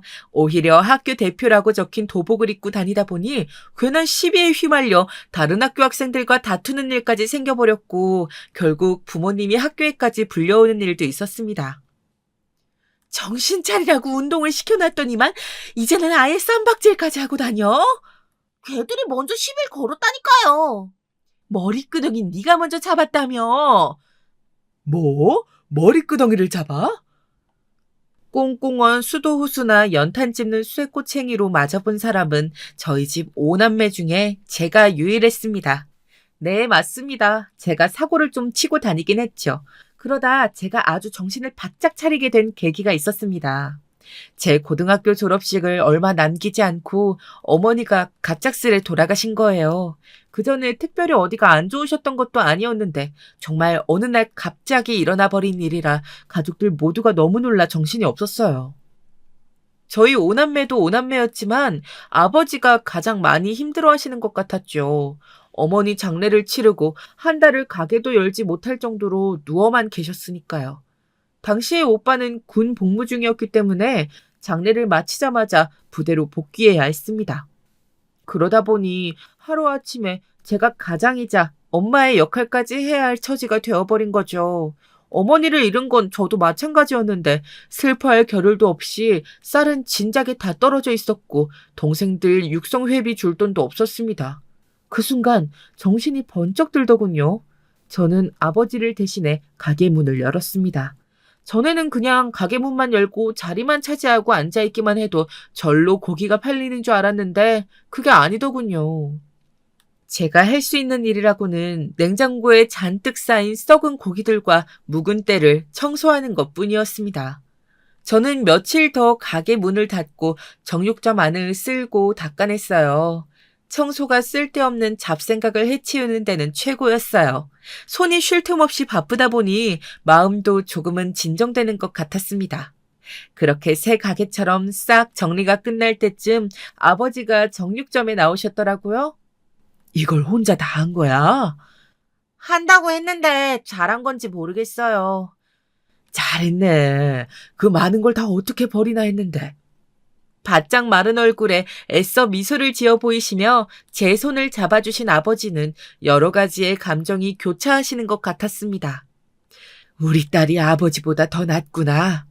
앞으로는 제가 많이 도와드릴게요. 아버지는 자꾸만 제게 대견하다고 다 컸다고 말씀하시면서 눈물을 흘리셨습니다. 아버지의 눈물은 처음 보는 것이었죠. 어머니의 장례 내내 눈물도 참고 계셨으니까요. 정육점이라는 게 생각보다 할 일이 굉장히 많더군요. 지금까지 어떻게 아버지 혼자 이 많은 일을 다 해오셨을까 싶을 정도로요. 아버지는 직접 경매에 나가 낙찰받고 곧바로 도축업자한테 맡겨 고기를 받아오셨어요. 그리고 고기가 들어오면 일일이 부위별로 다 잘라 보관해야 했죠. 어우, 어깨에 힘이 엄청 들어가네요. 힘도 힘인데 이게 어떻게 자르느냐에 따라 맛도 천차만별이야. 엄청 세심하게 작업해야 해. 이제 갓 20살짜리 여자애가 하기에는 보통 힘든 일이 아니었습니다. 처음 1, 2년은 그냥 잘린 고기를 비닐에 넣고 돈 받는 일만 할 수 있었어요. 아무리 배우고 배워도 도저히 정육이니 발골이니 제게는 쉽지 않더군요. 아버지는 어린 딸이 매일 냄새나는 고기나 만지고 동네 아줌마 아저씨들만 상대하고 있는 게 안타까우셨는지 툭하면 하루라도 빨리 제 갈 길을 가라고 하셨습니다. 어떤 골빈 놈이 고기나 자르는 여자를 섹시로 데려가겠소. 난 결혼 안 할 건데? 아버지랑 평생 같이 살 거야. 아이고, 그런 징그러운 소리가 어딨어. 하지만 아버지 곁에서 함께 일을 하면 할수록 저는 아버지를 존경했습니다. 이렇게 고된 일을 일평생 성실하게 불만도 없이 저희를 위해 해오셨다는 사실이 너무나 대단하다고 생각했죠. 그렇게 시간이 흘렀습니다. 아버지와 저는 가게를 열심히 운영했고 저를 닮지 않아 공부를 곧잘한 동생 셋을 다 대학까지 보냈습니다. 당시에 동네에서는 한 집에 한두 명 대학 보내기도 다들 어려운 형편이었는데 저희 집은 셋을 연달아 다 대학에 보냈으니 아버지는 그게 평생의 자부심이었죠. 동생들 대학 졸업장을 가게에까지 걸어놓으셨으니까요. 그리고 큰오빠가 결혼해서 새 식구도 들어왔습니다. 새언니가 보기에는 제가 매일 가게에만 있고 동생들 뒤치다꺼리만 하는 게 마음에 걸렸는지 자꾸만 제게 중신을 해주겠다고 하더라고요. 저는 그럴 때마다 어떤 남자가 저와 선을 보겠냐며 계속 거절했는데 새언니는 마침 자신이 일하는 미용실에 단골 손님 하나가 아가씨처럼 강단 있고 생활력 강한 여자가 이상형이라고 그러더라니까요. 에? 돈 많은 줄 알고 그러는 거 아니에요? 그냥 좀 만나보라니까요. 인물도 훤하니 잘생겼어요. 그래, 네가 빨리 시집을 가야 동생들도 다 가지. 위에서 언니가 막고 서 있으면 되겠어. 제가 빨리 비켜줘야 동생들도 시집을 간다는 아버지의 등살에 어쩔 수 없이 선자리에 나가기야 했지만 저는 썩 내키지 않았습니다. 지금 같은 시대에도 아가씨가 정류점을 한다는 일은 흔한 일이 아닌데 지금보다 40년도 더 전의 일이었으니 남자든 그 부모든 절대 좋아할 만한 일이 아니었죠. 하지만 반전이 일어나고야 말았습니다. 우리 정식으로 한번 만나볼까요? 저랑요? 전 여자가 내숭 떨고 깨작깨작 먹는 거 너무 싫어요. 식사도 복스럽게 잘하시고 말씀도 시원시원하게 하시는 게 딱 제 스타일이에요. 제 얼굴 어디에도 돈 있는 티가 날 리도 없었고 억지로 나온 자리라 제대로 눈 한 번 마주치질 않았는데 남자는 도대체 제 어디가 마음에 들었는지 거칠고 쏘아대는 제 말투가 마음에 든다면서 정식으로 만나보자고 하더군요. 참 특이한 남자다 싶었습니다. 저는 우선 그 자리에서는 생각 좀 해보겠다고 했지만 집에 와서 곰곰이 생각해보니 이게 웬 떡인가 싶더라고요. 사실은 저도 새언니의 말을 믿진 않고 나간 자리였는데 남자가 인물이 꽤 괜찮더라고요. 키도 훤칠하니 크고 눈, 코, 입, 이목구비도 아주 시원시원했습니다. 그런 남자가 정식으로 만나보자는데 제가 마다할 이유가 없었죠. 그런데 역시나 우려했던 일은 벌어지고야 말았어요. 남자야 제가 무슨 일을 하든 간에 둘이 서로 좋으면 그만 아니냐 했지만 남자의 부모님은 반대하셨죠. 우리더러 지금 백정집 딸내미를 며느리로 들이라는 말이냐? 어머니, 지금 시대에 정육점을 보고 백정이라뇨. 아무리 시대가 변했어도 어디 여자가 할 짓이 없어서 칼 드는 일을 해? 어머니 돌아가시고 나서 아버지 도와서 지금까지 해온 일이에요. 뭐라 하실 게 아니라 대견하다 칭찬해야 할 일이라고요. 그것도 마음에 안 들어. 일찍이 어머니가 돌아가셨으니 여자가 뭘 보고 배웠겠어? 저도 나이라면 먹을 만큼 먹었지만 백정이라는 말은 또 처음 들어보았습니다. 고기를 써는 일을 한다고 남의 집 귀한 자식한테 백정이라니요? 아니, 백정집 딸내미라고 하셨으니 저희 아버지를 대놓고 욕하신 거였죠. 저도 그런 집엔 절대 시집 가고 싶지 않았어요. 저는 그 길로 문을 박차고 나와버렸습니다. 그때는 정말 시집이고 뭐고 안 가도 그만이었습니다. 제가 굳이 저런 몰상식한 집안에 들어가 온갖 구박을 받으며 고생을 할 필요가 뭐 있겠습니까? 그런데 인생이라는 게 참 제 마음대로 되지 않더군요. 평소 같으면 금방 다 해치워버렸을 돼지고기를 도저히 손도 대질 못하겠더라고요. 속이 너무 메스꺼려서요. 이쯤 되면 여러분들도 다들 아시겠죠? 네, 제가 임신하고야 말았습니다. 결혼도 안 한 말쑥한 처녀가 애를 가져버린 것이었죠. 저희는 부모님의 반대고 뭐든 간에 제 임신 사실로 인해 속전속결로 결혼을 해야 했습니다. 사실 식을 올린 건 아니었으니 지금 말로 하면 그냥 혼인신고만 하고 함께 산 거였죠. 워낙 아무 준비도 없이 하게 된 결혼이라 그냥 무작정 남편네 집으로 들어가 살게 되었습니다. 시부모님과 한 집에서 함께 말이죠. 남편은 아이가 태어나면 부모님도 많이 도와주실 테니 오히려 잘된 일이라는 듯 말했습니다. 하지만 저는 정육점 일도 계속하고 싶었고 저를 별로 예뻐하시지도 않는 시어머니와 하루 종일 함께 있을 생각을 하니 벌써 숨이 막히는 것 같았습니다. 난 아이 낳고도 정육점 일 계속하고 싶어. 낳기 전까지는 몰라도 낳고 나서도 계속하겠다고? 정육점 안에 작은 방도 하나 있고 아버지 집도 가게에서 가까우니까 내가 애 데리고 나가면 되지? 부모님이 허락하시겠어? 남편은 제 마음을 이해해 주려 노력했지만 안 그래도 시부모님께서는 아이 갖고부터는 집에 들어온 것도 못마땅해 하시는 상황에서 정육점 일까지는 절대 허락하지 않으실 거라고 남편도 물어보기 무섭다고 하더군요. 말이 되니? 임신한 여자가 매일 칼 들고 고기를 자른다는 게 꼭 정육점에 있다고 고기만 자르는 건 아니에요. 아버지 혼자 하시기에 힘든 일도 많아서 아이 낳을 때까지만이라도 가서 도와드리고 싶어서요. 시집 왔으면 이제 출가 외인이지. 너는 왜 자꾸 그렇게 친정 얘기를 하니 왜? 아버지가 힘드시대? 아니요, 그건 아니고. 거 봐. 아무리 바빠도 아버지가 설마 임신한 딸내미를 부려먹고 싶겠니? 결국 저는 아이를 낳을 때까지, 아니, 아이를 낳고도 정육점 근처에는 갈 수도 없었습니다. 하루 종일 애 보고 살림하고 시부모님 눈치만 보느라 외출도 마음대로 하질 못했죠. 거기다 저는 애는 또 왜 그렇게 잘생기는지 쉴 틈 없이 연달아 아들 셋을 낳았습니다. 쉬지도 않고 꼬박 10년가량을 애만 낳고 기르느라 정신이 없었죠. 그런데 그맘때쯤 큰 사고가 났습니다.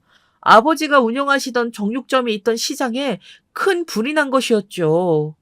저는 뉴스를 보고 놀라 그 길로 바로 아버지를 찾아갔습니다. 아버지, 이게 무슨 일이야? 아이고, 여길 뭐하러 왔어? 다행히 장사가 다 끝나고 늦은 밤에 불이 나 인명피해는 없었지만 시장 입구 쪽에서 불이 난 탓에 아버지의 정육점의 피해가 가장 많았습니다. 하필 불이 나도 고기 들어오자마자 불이 나서는 저거 다 아까워서 어쩌냐. 지금 그게 문제야? 난 아버지 다쳤을까봐 얼마나 놀랐는데. 아버지 말대로 피해 금액은 만만치 않았습니다. 아버지는 이제 정육점도 못 해먹겠다며 아예 가게를 포기하실 것처럼 구셨지만 그 속이 진심이 아니라는 것 정도는 저도 잘 알고 있었습니다. 그 정육점이 아버지에게 어떤 의미인지 너무나도 잘 알고 있었으니까요. 저는 마음을 굳게 먹고 집으로 돌아와 남편에게 선전포고를 했습니다. 지난 10년 동안 아이 낳고 시집살이 하면서 아이들도 이만큼 키웠으니 저도 할 만큼 했다고요. 한 번 해봤는데 두 번은 못할 것도 없었습니다. 사고야 또 치면 그만이었죠. 저는 시부모님께 비밀로 하라며 남편의 입단속을 해놓고 무작정 돈이나 달라고 졸랐습니다. 저는 한다면 하는 여자였습니다. 정육점과 한쪽에 식당까지 같이 할 수 있을 정도의 가게를 덥석 계약하고 아버지에게 보여드렸죠. 아버지는 정육점을 그대로 하시고 저는 옆에 가게를 하기로요. 네가 결국은 사고를 치는구나. 저희가 얼른 돈 모아 나가야 아버님 어머님도 편하시죠. 그렇다고 애들도 아직 어린데 또 고기를 팔려 나가겠다고? 배운 게 그것뿐인데 어쩌겠어요? 어머님, 제가 돈 많이 벌어서 효도할게요. 아이고, 저거 뚫린 입으로 아무 말이나 막 하지. 아들이 셋씩이나 있었으니 앞으로 아들 셋 다 장가 보내려면 남편이 혼자 열심히 벌어봐야 턱도 없었을 것 같았습니다. 그래도 다행히 장사는 제법 잘 됐습니다. 아버지야 몇십 년 된 고기 정육 장인이셨으니 고기 맛이나 웬만한 식당에서 따라올 수 없었죠. 금방 동네에 입소문이 나 정육점도 잘 되고 고깃집까지 금세 자리를 잡았어요. 나중에는 정년 퇴직한 남편도 가게에 나와 아버지한테 고기 자르는 기술을 배웠다니까요. 역시나 시어머니는 탐탁치 않아 하셨지만 어쩌겠어요. 옛날에나 백정이니 뭐니 이상한 소리를 하셨지. 지금이야 제가 번 돈으로 시부모님께도 생활비를 드리고 있었으니 이제는 싫다 좋다 간섭하실 수가 없었죠. 그런데 어느새 아버지도 연세가 드셨고 몸도 많이 쇠약해지셔서 더 이상 일을 하기에는 무리셨습니다. 그래서 정육점은 남편이 물려받고 식당 크기를 늘려 서울 외곽에 건물 하나를 통째로 지어 고깃집을 오픈했습니다. 대출을 좀 받기야 했지만 가게 크기가 늘어났으니 분명 갚을 수 있을 것 같았습니다. 가게를 또 낸다고? 또 내는 건 아니고 자리가 너무 좁아서 큰 데로 이전하기로 했어요. 아이고, 우리 며느리가 아주 돈을 긁어 모으는구나, 긁어 모아. 들으셨죠? 돈이 좋긴 좋습니다. 백정집 딸내미가 이제는 우리 며느리가 되었으니까요. 이제는 어딜 가나 당신의 아들보다 제 칭찬을 많이 하셨어요. 그리고 서울이며 외지에서도 저희 고기를 먹겠다고 찾아오는 사람들이 줄을 섰습니다. 작은 정육점 하나가 이렇게까지 성공할 수 있었던 건 모두 다 아버지의 공이었어요. 아버지가 안 계셨다면 제가 이렇게 악착같이 할 수 없었을 테니까요. 그런데 그렇게 영원할 줄 알았던 젊음도 어느새 다 시들더군요. 저희 아버지도 몸이 쇠약해지시다 못해 치매 증상이 있으셨어요. 치매에 걸리셔도 저희 아버지는 그렇게 어머니를 찾으시더군요. 저야 당연히 제가 아버지를 모시고 싶었지만 이미 저희 시부모님을 모시고 살고 있었으니 그 또한 제 마음처럼 쉽지 않았습니다. 아버지는 결국 요양원에 모셨어요. 그렇게 정신없이 일만 하다 보니 어느새 시간이 흘러 저도 시어머니가 되어 있었습니다. 그런데 제 인생보다, 제 부모보다 더 마음대로 안 되는 게 자식이더군요. 아들이라고 셋이나 있으면 뭘 하겠습니까? 하나도 멀쩡한 놈이 없는걸요. 어떻게 된 게 세 놈 다 공부에는 영 재능이 없었고, 그래서 저는 일찌감치 제 밑에서 일을 배우라고 했습니다. 나중에 가게를 물려주겠다고도 했는데 어느 놈 하나 덥석 나서는 놈이 없더군요. 어머니, 저 좀 도와주세요. 뭐? 그게 무슨 소리야? 멀쩡하게 직장 잘 다니는 줄 알았던 큰아들 놈이 뜬금없이 제게 도와달라며 연락이 왔더군요. 저는 그 길로 아들네 집으로 쫓아갔습니다. 이게 다 무슨 일이야? 아들네 집 세간살이에 빨간 딱지가 온통 붙어 있었습니다. 얼마 전 태어난 제 손주 녀석의 아기 침대에까지 말이죠. 알고 보니 큰아들은 큰며느리도 모르게 자기 멋대로 회사를 그만두고 퇴직금까지 받아 아는 사람 소개로 비철 가게를 넘겨받아 해보겠다고 나섰답니다. 비철에 비자도 모르는 놈이 무턱대고 사업을 해보겠다 나섰으니 이게 잘 될 리가 없었죠. 거기다가 전에 넘긴 사람이 거래처에 미납해둔 결제 금액까지 제 아들이 고스란히 다 떠안았더군요. 분명히 되는 장사라고 해서 시작하긴 했는데 어느새 퇴직금은 물론이고 대출까지 받아 이것저것 메꾸기만 하다 어느새 다 날려먹고 나중에는 빚은 빚대로 쌓이고 장사도 안 돼서 결국 미납금을 해결하질 못해 부도를 맞았답니다. 이렇게 될 때까지 뭘 한 거야? 나한테라도 진작 말을 했어야지. 제 힘으로 어떻게든 해보려고 했죠. 대충 얘기만 들어봐도 그놈이 제 아들에게 다 덤탱이를 씌울 작정을 하고 넘긴 것이었는데 멍청한 제 아들 녀석은 그것도 모르고 된통 넘어가 버린 것이었어요.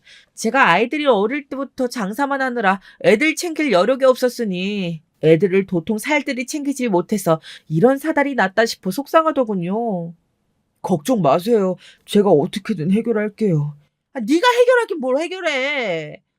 자기 힘으로 어떻게든 해결해보겠다고 고집 피우는 아들놈의 모습이 저는 아주 답답했답니다. 하기야 저렇게 앞뒤 꽉 막혀 세상 물정을 모르는 녀석이니 그런 사기난 당했겠지만요. 이미 벌어진 일 우선 수습이 먼저였으니 제가 도와줘야겠다 싶어 돈부터 구하고 있었는데 문제는 그것뿐만이 아니었습니다. 큰며느리가 제 아들과 더는 못 살겠다며 이제 막 돌을 넘긴 손주를 데리고 이혼하겠다고 친정으로 가버린 것이었습니다. 저는 이게 다 아들을 잘못 키운 제 탓이라 생각하고 그 길로 큰아들을 데리고 창피를 무릅쓰고 사돈댁으로 갔습니다. 아무리 그래도 이 어린 핏덩이를 데리고 집을 나오면 어떡해. 그럼 온통 빨간 딱지가 붙은 그 집에서 애를 데리고 어떻게 살아요? 부부가 살다 보면 힘들 때도 있고 좋을 때도 있는 건데 이런 일 가지고 이혼이라니.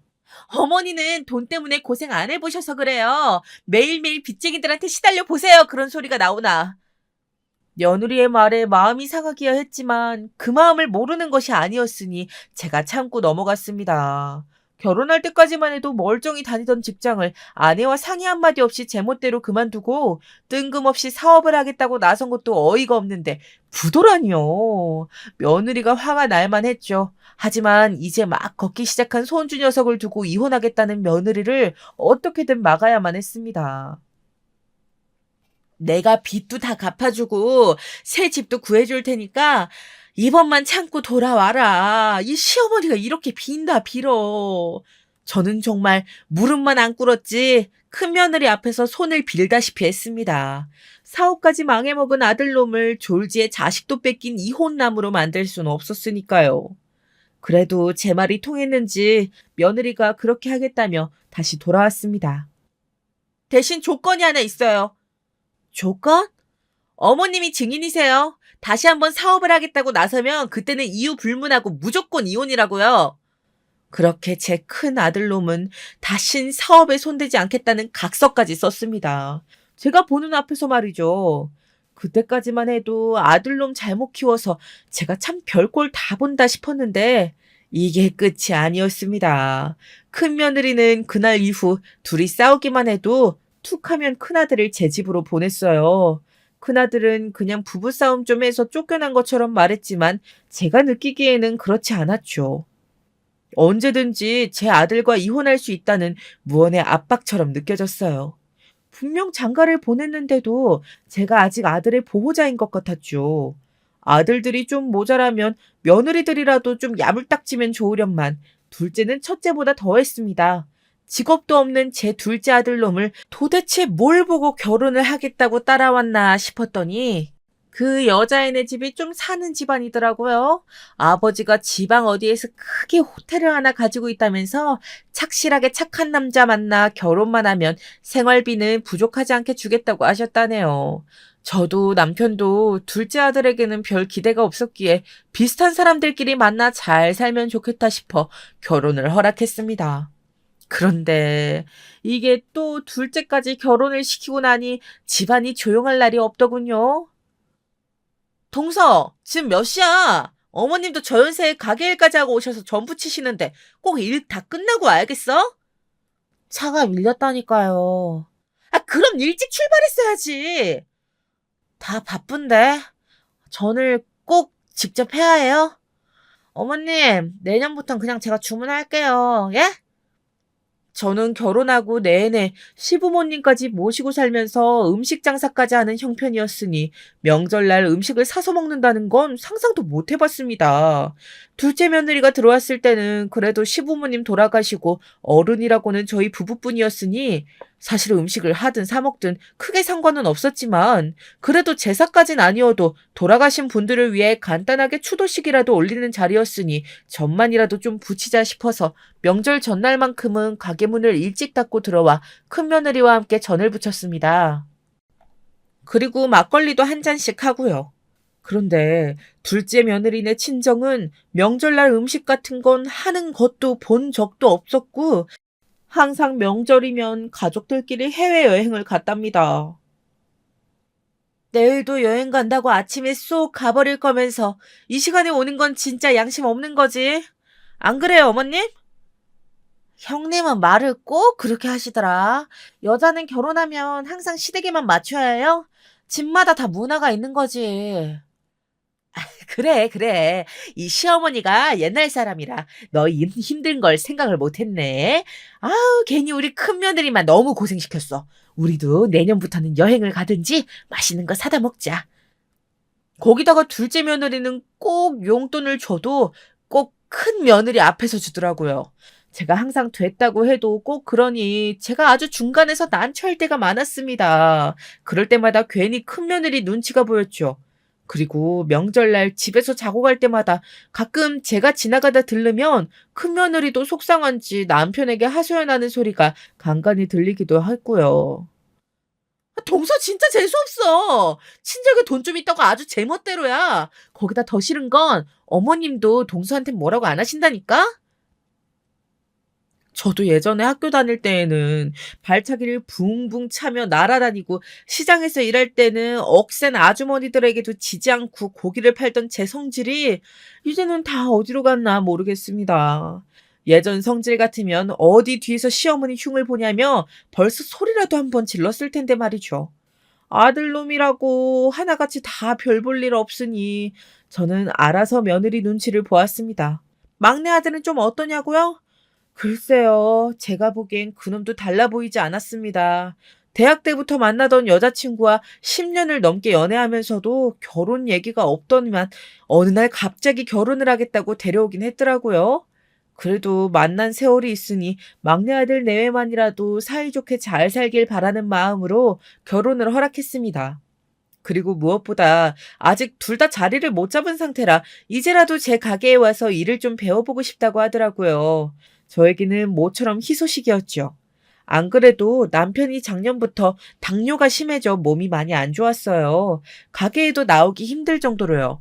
시아버님도 당뇨 합병증으로 몇 년을 고생하시다 돌아가셔서 저는 아무래도 남편이 걱정돼 제가 곁에서 챙겨주고 관리도 해주어야 하는데 가게 일로 바쁘니 쉽지 않았었죠.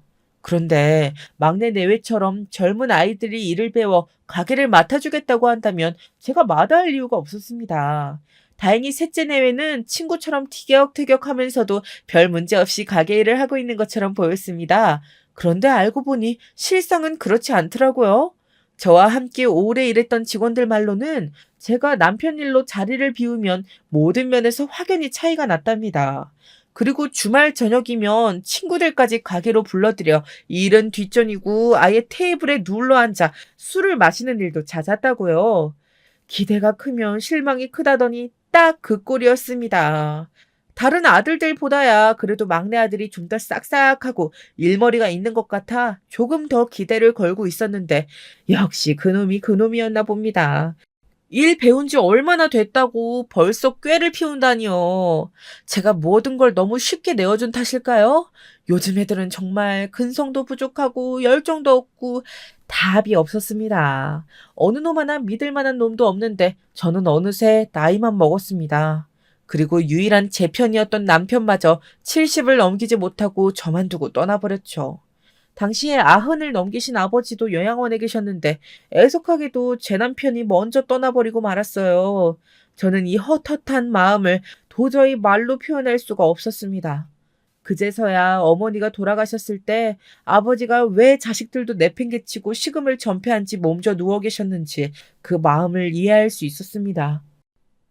그런데 이 마음을 자식 누구에게도 털어놓을 수가 없더군요. 아들 중 누구 하나 제 마음을 알아줄 것 같지 않아서요. 마음이 답답해 참을 수 없었던 저는 결국 아무것도 기억하지 못하시는 아버지를 찾아갔습니다. 아버지, 저 왔어요.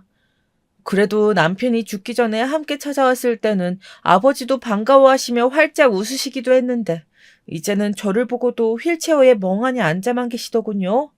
그 건강하고 활기찼던 분이 한순간에 제 몸 하나 까딱하지 못하는 신세가 되어 있었습니다. 그 순간 저는 이제 진짜 이 세상에 제 편은 아무도 없는 것만 같은 생각에 사로잡혀 버렸습니다. 그 상실감은 정말이지 어마어마하더군요. 제가 평생을 바쳐 이뤄낸 가게에 나가도 기분이 나아지질 않았고 일도 하기 싫었습니다. 고기라면 아주 진저리가 쳐질 만큼이요. 그리고 이 큰 가게를 앞으로 제가 아니면 누가 해나갈 수 있을까 하는 걱정도 이만저만이 아니었습니다. 밤에 잠도 잘 자지 못할 정도였죠. 그리고 평소에 좋아하던 음식들도 하나도 입에 담기질 않았어요. 그래서 그런지 저는 남편이 죽고 몇 달 새에 몸무게가 부쩍 줄었더라고요. 노년 우울증이세요. 네? 우울증이요? 아무래도 배우자의 사망이 정신적으로 큰 고통으로 이어지신 것 같아요. 전혀 생각지도 못했어요. 아무래도 건강에 이상이 생길 것 같아 병원을 찾아 몸 전체를 이것저것 검사했습니다. 이제 남편도 없는데 저라도 건강해야 할 것 같아서요. 그런데 의사 선생님의 말이 제가 우울증이라네요. 노화의 일부분이라고 해서 가볍게 넘기시면 안 돼요. 그럼 어떻게 하면 좋을까요? 자녀분들과 상의하셔서 뭔가 재미를 느끼실 수 있는 일을 하시는 게 좋을 것 같아요. 친구분들을 만나신다든지 여행을 간다든지요. 그 흔한 사춘기 갱년기 한 번 없이 70평생을 살아온 제게 우울증이라니요. 아이를 낳고 시부모님의 온갖 구박을 받았을 때도 잘 버텨냈던 저였기에 스스로도 믿기지 않았습니다. 혼자 끙끙 앓으며 어떻게 하면 좋을까 하던 마당에 마침 곧 있으면 제 생일이 다가오더라고요. 거기다 올해가 제 칠순이었죠. 의사 선생님의 말씀대로 저도 뭔가 기분 전환이 될 만한 일을 만들고 싶어 자식들이 다 모인 자리에서 제 칠순 생일에 대해 먼저 이야기를 꺼냈습니다. 주변에 보니까 옛날처럼 꼭 잔치는 아니어도 가까운 사람들만 모아놓고 생일 파티라는 게 멋있고 부러워 보였다고 저도 가까운 친구들만 몇 초대해서 밥이나 먹었으면 한다고 말했죠. 그런데 큰 며느리가 대뜸 요즘 누가 칠순잔치를 하냐며 면박을 주더라고요. 저는 잔치가 아니라 그냥 가까운 사람들하고 밥 한 끼 먹자는 거라고 했는데 그게 초대받은 사람들은 부담될 수 있다면서 자꾸만 별로라고 하더라고요. 큰며느리의 말에 제가 시무룩해지는 걸 큰아들이 느꼈는지 그럼 다 같이 여행이라도 가자고 먼저 얘기를 꺼내주었습니다. 제가 지금껏 비행기도 한번 못 타봤으니 제주도나 가자면서요. 그런데 또 둘째 며느리가 대뜸 바로 저번 주에 친정 식구들과 제주도를 갔다 왔다네요. 그러자 막내 며느리도 기다렸다는 듯 회사 휴가 내기도 힘들다면서 그럼 그냥 주말에 1박 2일로 시원하게 바다나 보고 오자고 하더라고요. 그래서 저도 그냥 그렇게 하자고 했습니다. 그럼 그렇죠. 제 팔자에 비행기가 웬 말입니까? 다 같이 바다 여행이라도 가게 된 것에 만족해야죠. 그리고 저는 아무래도 제 건강 상태에 대해서는 큰아들에게만이라도 얘기하는 게 좋을 것 같아 병원에서 우울증 진단을 받았다는 이야기를 했습니다. 더 심해지면 약물 치료를 받아야 할 수도 있다는 말을 했지요. 그런데 늙으면 그런 소리도 자식들에겐 함부로 하는 게 아니었나 봅니다. 어머니 되게 티내시는 것 같지 않아? 형님도 느끼셨어요?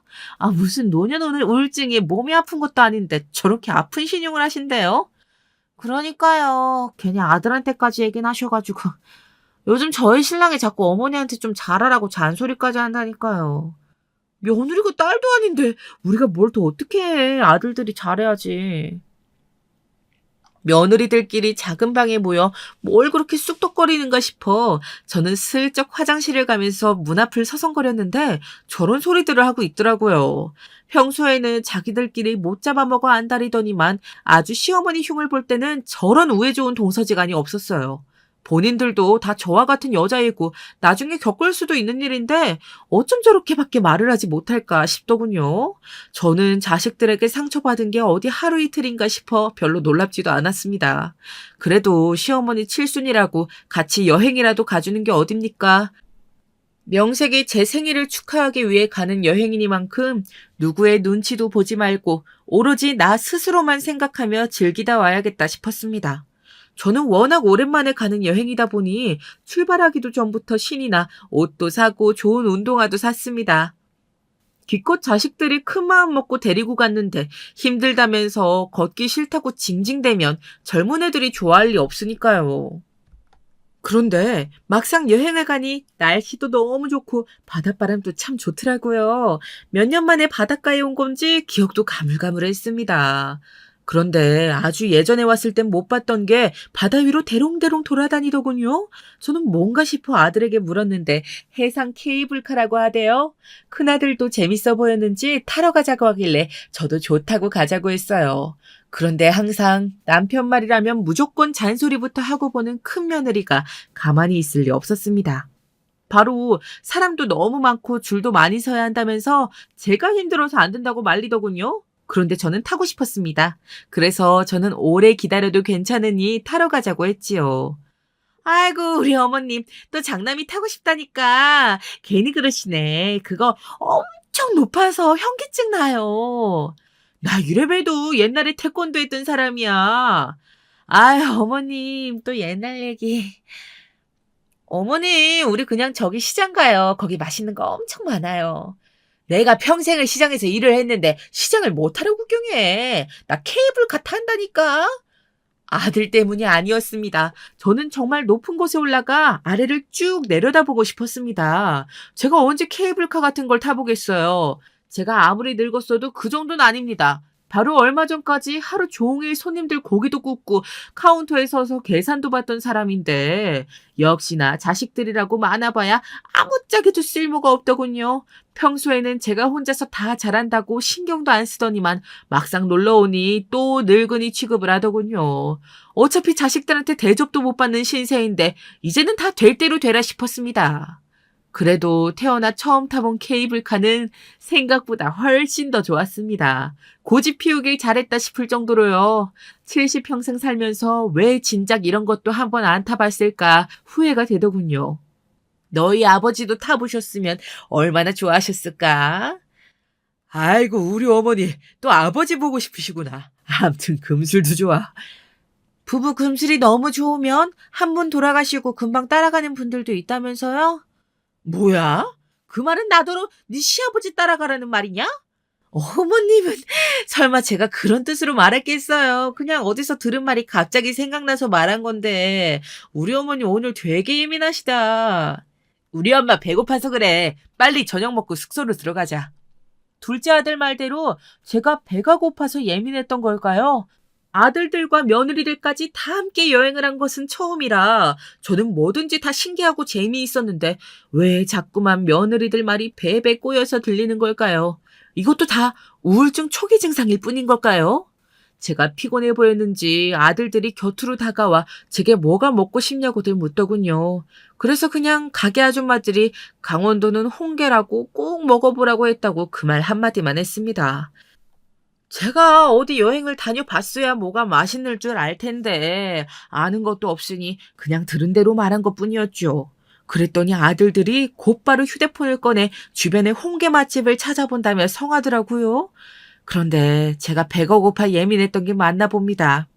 아들들이 검색해 찾은 홍게집에서 배가 금방이라도 터질 것처럼 배불리 먹고 나니 모든 서운함들이 금세 눈 녹듯 사라지더군요. 얼마나 먹었는지 아이들이 야식으로 먹을 간식들을 산다며 차를 타고 잠깐 시장으로 이동하는 사이에 저는 차에서 깜빡 잠이 들었습니다. 아, 오늘 진짜 역대급으로 힘들었다. 동서들도 고생했어. 그러니까요. 저는 아까 케이블카 타시겠다고 고집 피우시는데 멘탈 나가더라고요. 근데 어머님? 우울증 맞아요? 치매 초기 뭐 이런 건 아니겠죠? 차 뒷자리에서 잠이 든 제가 깬 것도 모르고 며느리들은 차 바로 옆에 서서 자기들 셋이 또 제 흉을 보고 있는 것 같더라고요. 아들들은 또 다들 어디로 갔는지 보이지 않았습니다. 저도 웬만하면 그냥 가만히 자는 척하고 있을 생각이었습니다. 그런데 해도 너무하더군요. 제가 뭘 했다고 치매 이야기까지 한답니까? 막내 며느리야 나이도 어리고 뭘 모른다고 하지만 그런 말도 안 되는 소리에 큰 며느리는 한술 더 뜯어두군요. 제가 홍게를 먹겠다고 하면 자체가 마음에 들지 않았던 것 같았어요. 아무리 노인네라도 가게 하는 양반이면 홍게가 얼마나 비싼지 뻔히 다 알면서 어떻게 그렇게 딱 기다렸다는 듯이 홍게가 먹고 싶다고 말하니? 아버님 계실 땐 안 그러시더니 혼자 드시니까 아들들한테 은근 어리광 피우시는 것 같아요. 에, 저도 완전 얄밉더라고요. 어머, 어머니! 그래, 너희가 보기엔 내가 그렇게 눈치가 없고 얄미웠니? 저는 도저히 참지 못하고 그대로 막내 며느리의 엉덩이를 뒷좌석문으로 세게 밀고 나가 소리를 대차게 질러버렸습니다. 제 힘에 젊은 막내 며느리가 그대로 고꾸라져 넘어지더군요. 그리고 순간 며느리들은 무슨 저승사자라도 본 듯한 얼굴로 놀라 금방이라도 눈이 튀어나올 것만 같았습니다. 물론 며느리들이 제 흉을 보는 거야 처음 있는 일도 아니었습니다. 하지만 제 인생의 처음으로 자식, 며느리까지 모두 다 함께 온 첫 여행인데 이런 기분 좋은 날마저 제가 그렇게 미워 죽겠다는 듯 떠드는 소리들은 듣고 있고 싶지 않았습니다. 뭐? 치매 초기? 이것들이 어디 한번 진짜 치매 걸린 노인네처럼 해볼까? 그동안 50년 동안 참고 참아왔던 제 성질머리가 결국은 폭발하고 말았습니다. 네, 맞아요. 사실은 지금까지 잊고 지냈던 이게 진짜 제 모습이었습니다. 그동안 시부모님 모시고 사느라 어깨 한번 펴지 못하고 쥐 죽은 듯이 살다가 나이 들어서는 모자란 아들놈들 뒤치다꺼리하며 어떻게든 가정 꾸리고 남들처럼 잘 살길 바라는 마음에 며느리들 비위까지 맞춰가며 살았습니다. 하지만 이제는 더 이상 못 해먹겠네요. 끓어오르는 화를 도저히 참을 수 없었던 저는 그냥 손에 잡히는 대로 몽땅 다 집어들고 눈앞에 보이는 작은 아들 차에 던져버리고 말았습니다. 그러자 차 앞으로 몸을 던지듯 뛰어든 둘째 며느리가 제게 소리를 지르더군요. 이 차 친정아버지가 사주신 거라면서 얼마짜린 줄 아냐고요. 역시나 끝까지 싸가지가 없었습니다. 그때 마침 시장에서 장을 잔뜩 봐온 아들들도 제 모습을 보고 놀랐는지 아주 큰 목소리로 엄마를 외치며 달려와 경악을 금치 못했습니다. 걱정 마, 이깟 거 내가 다 물어주면 그만이야. 어머니, 이 차 1억도 넘는 거예요. 망가지면 부품도 없어서 고치기도 힘들다고요. 1억? 그까짓 거 가지고 너희들 내 통장에 얼마가 있는 줄 알아? 제 소란에 주변으로 사람들이 모여드니 큰 며느리는 이대로는 안 되겠다 싶었는지 제게 자꾸만 진정하시라고 다그치며 저를 어떻게든 차에 태우려고 하더군요. 하지만 저는 이대로 멈출 생각이 없었습니다. 제가 지들한테 뭘 얼마나 귀찮게 했다고 아무리 늙고 귀찮아도 그렇지 어떻게 부모한테 그런 말을 함부로 한답니까? 저는 결혼하고 내내 시부모님을 모시고 살았어도 한 번 그 앞에서 말대꾸해 본 적이 없었습니다. 이건 시대가 변한 게 아니라 그냥 제가 자식들을 잘못 키운 탓에 며느리들까지 저를 무시하는 것이었어요. 어떻게 해도 제 흥분이 가라앉을 기미가 보이질 않자 아들들이 제 양쪽으로 붙더니 저를 번쩍 들어 후다닥 조용한 가게 안으로 데리고 들어갔습니다. 그리고는 단번에 물컵부터 가져다 제 앞에 대령하더니만 진정하시고 통장 얘긴 무슨 말이냐고 묻더군요. 그럴 줄 알았습니다. 며느리든 자식이든 다 똑같은 녀석들이라 머릿속에는 온통 돈뿐이었죠. 저는 이때다 싶었습니다. 아주 이 기회에 이 어리석고 모자란 아들 며느리들을 된통 혼내줘야겠다 싶었어요. 저는 우선 물을 한 잔 다 마시고 차분하게 말을 꺼냈습니다. 제가 말한 통장이 바로 무엇인지 말이죠. 너희는 관심도 없었겠지만 아버지 돌아가시고 엄마 많이 힘들었어. 일도 하기 싫고 아무것도 하기 싫어. 그래서 우리 가게 건물이랑 땅 다 내놨어. 어머니, 그게 무슨 말씀이세요? 정말 가게를 팔았다고요? 그래서 얼마를 받은 건데? 다 정리하고 직원들 월급이랑 퇴직금까지 다 챙겨주고 나니까 딱 통장에 30억이 남네? 30억이라는 말에 순식간에 분위기가 달라져 버렸습니다. 조금 전까지만 해도 제게 진정하라며 난리였던 며느리들이 금세 자리를 잡고 앉더니 슬슬 눈치를 살피더군요. 그 모습이 얄미워 저는 한마디 더 했습니다. 원래는 공평하게 10억씩 다 나눠줄 생각이었다고요. 근데 오늘 보니까 안 되겠어. 아주 생각이 싹 바뀌었어. 그냥 내가 30억 다 쓸 거야. 제 말에 여우 같은 며느리들이 찰싹 다가오더니만 그 큰 돈을 제가 혼자 어떻게 다 쓰냐며 콧소리를 내더군요. 기가 찼습니다. 평소에는 제 옆자리에 앉는 것도 저들끼리 가위바위보까지 해서 정하는 걸 제가 봤는데 말이죠. 30억을 왜 못 써? 나 당장 내일부터 그 좋다는 크루즈 여행도 가고 비싼 홍기도 매일 먹고 그렇게 멋대로 살 거야. 저는 제 할 말만 뱉어버리고 그 길로 일어나 가게를 빠져나와 혼자 큰 길로 걸어 나왔습니다. 자식들이 연신 저를 부르며 뒤따라오는 소리가 들렸지만 저는 재빠르게 택시에 올라탔죠. 그리고 곧장 서울로 올라와 버렸습니다. 사실 제 통장에 30억이 있다는 얘기는 거짓이었습니다. 아무래도 저 혼자 가게를 감당하기에는 힘들 것 같아서 안 그래도 얼마 전 부동산에 가게를 내놓으려고 알아보기는 했습니다. 부동산 말이 잘 받으면 13에서 15억 정도는 받겠다고 하긴 하더군요. 물론 30억의 반도 미치지 않는 돈이긴 했지만 그래도 못난이 세 아들 공평하게 나눠주고 앞으로 남은 생은 좀 평안하게 보낼 생각이었는데 며느리들 하는 짓을 보니 정이 아주 똑 떨어지더군요. 제 돈은 한 푼도 나눠주고 싶지 않았어요.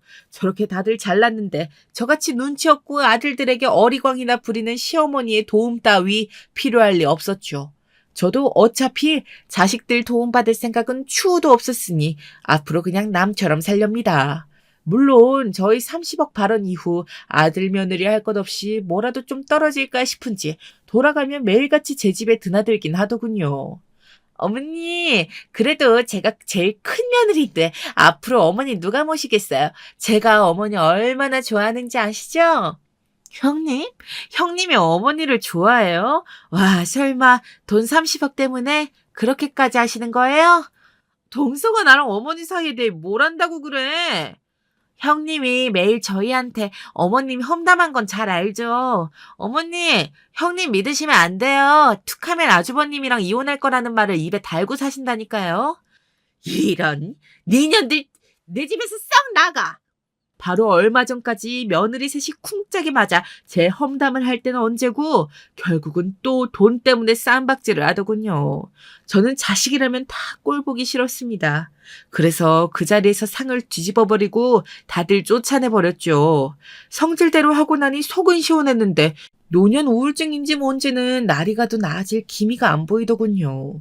어떤 날은 그런 대로 괜찮다가 또 어떤 날은 마음이 너무 울적해서 이대로 집에 가만히 있을 수만은 없을 것 같은 날도 있었습니다. 아버지, 나왔어요. 그럴 때마다 저는 요양원에 계시는 아버지를 찾아갔습니다. 어차피 저를 알아보시지도 못하시지만 그래도 제가 아버지가 보고 싶어서 찾아갔죠. 우리 딸 왔어. 아버지? 나 알아보겠어? 아주 잠깐이었지만 아버지의 눈동자가 제 눈을 똑바로 바라보았습니다. 분명 저를 알아보신 거죠. 저는 그 길로 요양원에서 아버지를 모시고 나왔습니다. 아버지에게 남은 시간이 얼마나 될지는 모르지만 그게 단 하루든 1년이든 제가 함께 지내고 싶어서요. 아버지, 내가 좀 더 빨리 모시지 못해서 미안해. 예전처럼 아버지를 돌보며 곁에서 먹고 말하고 함께 정신없이 지내다 보니 저도 예전의 활력을 다시 찾게 되더군요. 시어머니도 귀찮아하는 며느리들이 어디 치매 걸린 시외조부까지 있는 집에 오고 싶을 리 없겠죠. 그런데 웬일로 명절에 다들 집으로 오겠다고 하더군요. 저는 그럴 필요 없다고 거절했고 너희끼리 여행을 가든지 친정을 가든지 하고 싶은 대로 하라고 했습니다. 그런데도 며느리들이 명절 전날부터 다들 집으로 찾아왔더라고요. 뜬금없이 제 남편 제사상을 상다리가 휘어지게 차려주겠다면서요. 자식들에 대한 모든 기대를 내려놓고 내가 가장 존경하는 아버지와 함께 남은 생을 보내겠다고 마음을 먹고 나니 이제는 속상한 것도 더 이상 걱정스러운 것도 없었습니다. 그런데 자꾸만 제 앞에 나타나 돈이나 좀 받아보겠다고 얍삽하게 굴어대는 자식들을 보고 있자니 그 꼴 보기 싫어 아주 배알이 꼬이더군요. 그래서 저는 이때다 싶어 그럼 어디 한번 상다리가 휘어지게 제사상을 차려보라고 부추겼습니다. 그리고 제일 잘 차린 며느리에게 다른 며느리보다 1억씩 더 주겠다고 했지요. 나중 일이야 할 게 뭡니까? 제가 가는 날까지는 30억을 손에 꼭 쥐고 있는 것처럼 굴다 가야겠다 싶더군요. 제가 죽고 나서 30억이 없다는 걸 알게 되면 저 녀석들 어떤 얼굴을 할까요? 애미가 죽었다고 슬퍼하긴 할까요? 아휴, 이제 알 게 뭔가요? 저는 어차피 죽고 사라져 이 세상에 없을 텐데 말이죠.